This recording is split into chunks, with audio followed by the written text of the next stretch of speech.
Kumai, meu nome é Zoraida Molina Arendel e me tá educador.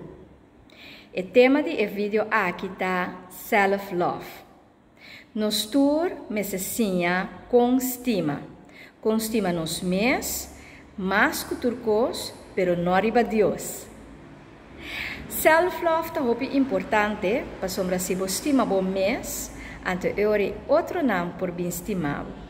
Lo qual kubo que duna bo mes ting que me si bo que duna amor bo mes está llena com amor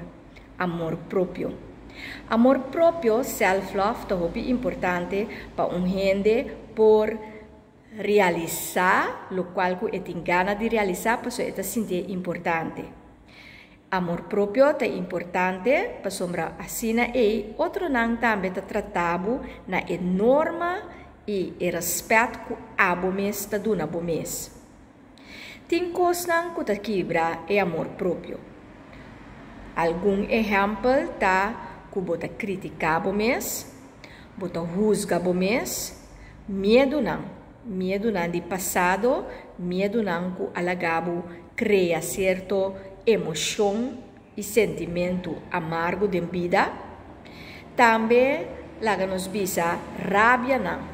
Rabia e ressentimento, dolor de passado. Tudo isso aqui por quebra bo autoestima e bo amor próprio para o mês. Se você sente que você tem uma posição caminha bo amor próprio tá bom, se algo leuk para o mês, honra o mês, escreve o mês uma carta de apreço, escreve o mês uma carta de admiração. Também vou por honra o mês dor de comprar algo leuk para o mês. Pamper o mês.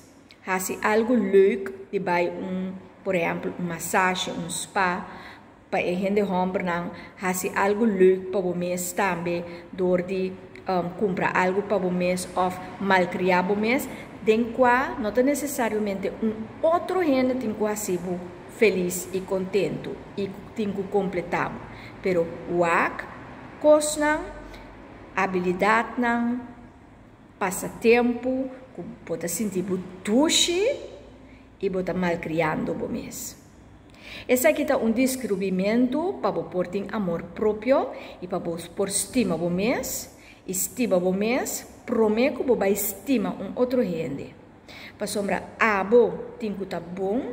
Anto ora abo tá bom, vou fazer outro também bom. Deus bendiga ricamente e enjoy the journey.